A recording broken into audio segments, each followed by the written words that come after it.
Halo teman-teman semua, selamat datang kembali di channel Hendra Jaya. Channel yang membahas tentang seputar usaha peternakan yang khususnya membahas peternakan jangkrik. Baik, saya kali ini akan melanjutkan video yang saya buat kemarin, yaitu penyebab ternak jangkrik itu rugi teman-teman.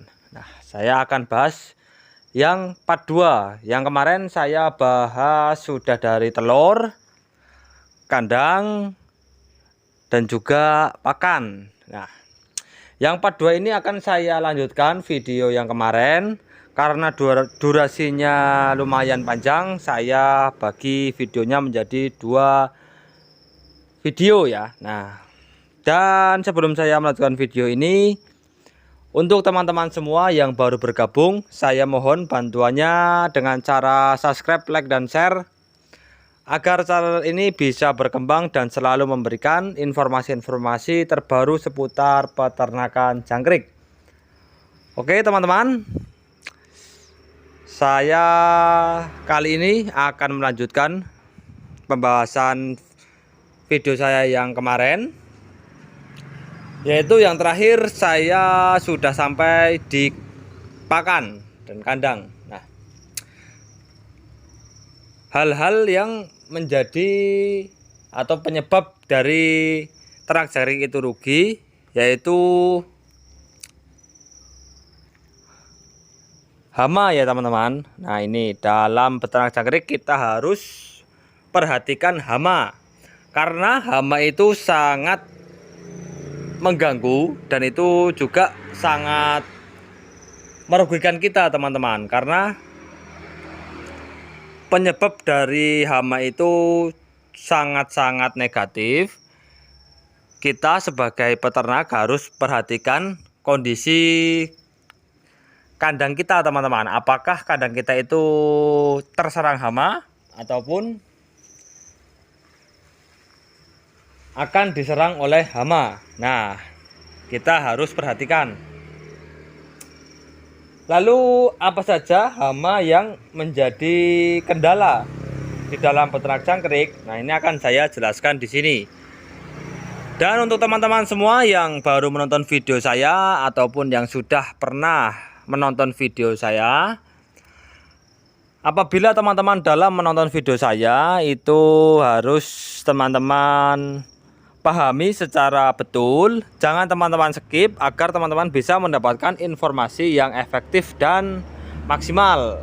Nah, jadi teman-teman menonton video itu tidak sia-sia karena mendapatkan hasil yang akurat.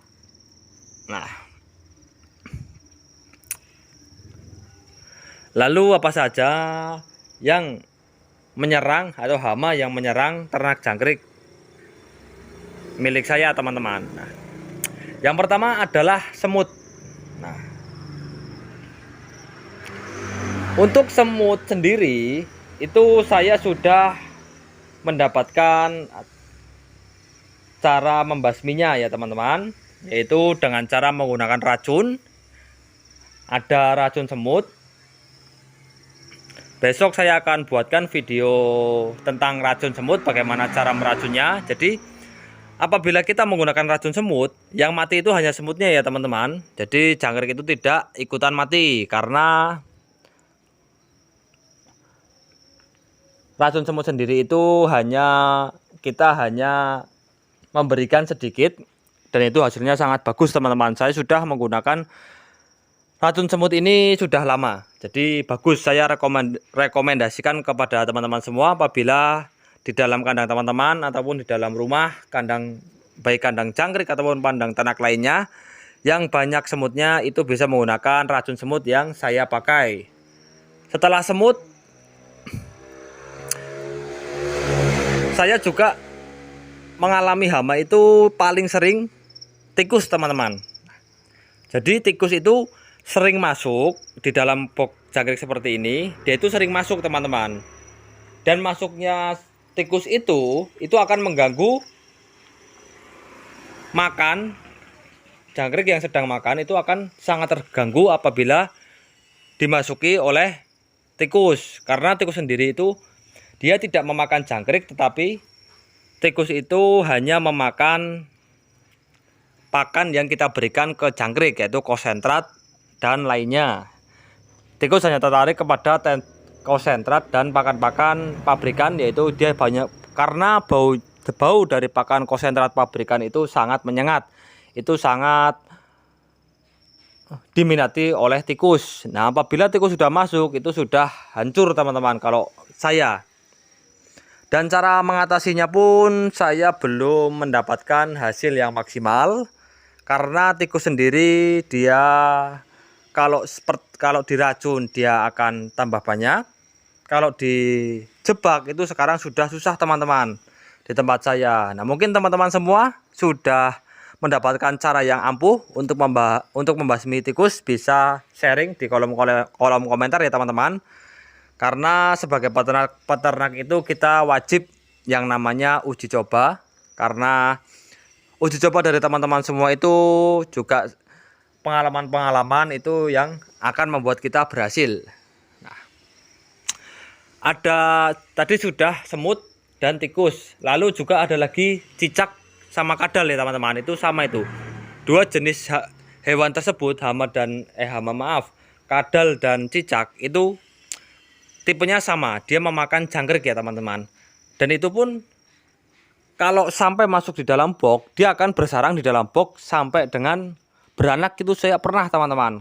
Kadal itu pernah masuk di box jangkrik milik saya, itu sampai dia beranak. Wah, ini sangat mengganggu kalau saya. Kalau kadal, kalau cicak biasanya masih mau keluar. Cuma kalau cicak biasanya kalau satu sudah masuk di dalam kandang jangkrik, itu sudah pasti teman-temannya atau cicak yang lainnya pasti akan mengikutinya. Kalau kadal itu bisa sampai beranak di dalam box ya teman-teman. Nah, ini.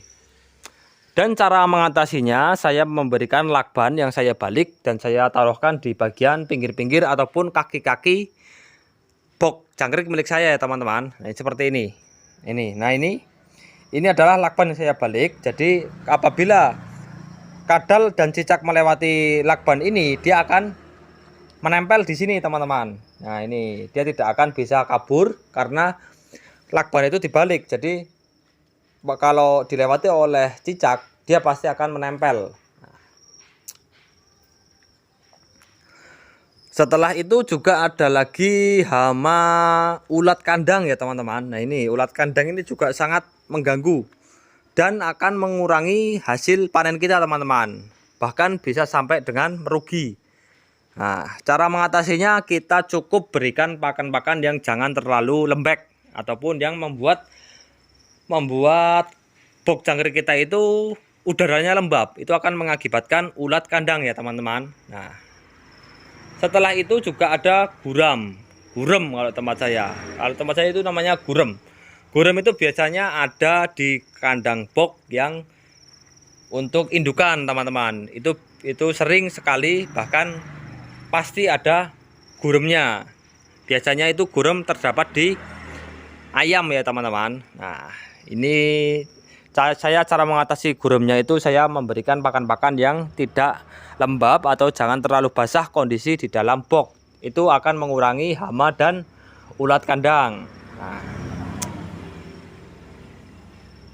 lalu yang menyebabkan ternak jangkrik merugi yang terakhir adalah cara perawatan kita teman-teman.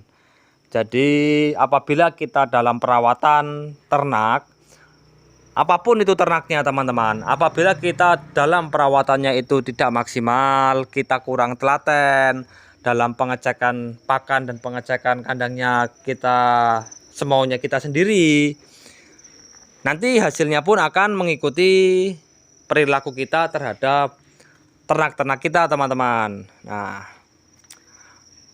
karena saya sudah sering mengatakan kalau usaha itu tidak akan mengkhianati hasil. Kalau usaha kita semaunya sendiri, hasilnya pun pasti akan semaunya sendiri. Jadi dalam berternak itu kita harus rajin dan rutin untuk pengecekan kandang, lalu pengecekan hama, lalu kondisi lingkungan kandang sekitar itu bagaimana, kita harus perhatikan agar kita mendapatkan hasil panen yang maksimal. Dan tentunya kita juga harus belajar kepada teman-teman kita yang sudah senior, yang sudah lama beternak jangkrik. Kita bisa saling sharing teman-teman, karena pengalaman dari teman-teman kita yang sudah senior itu juga sangat berarti dan bermanfaat untuk kita yang masih pemula. Nah, dan untuk video kali ini saya sudahi teman-teman. Semoga informasi yang saya berikan ini bermanfaat untuk teman-teman semua. Dan apabila ada kesalahan kata saya dan kekurangan saya dalam menyampaikan informasi seputar peternakan jangkrik, teman-teman bisa memberikan kritik dan saran di dalam kolom komentar. Dan sekian informasi dari saya. Wassalamualaikum warahmatullahi wabarakatuh.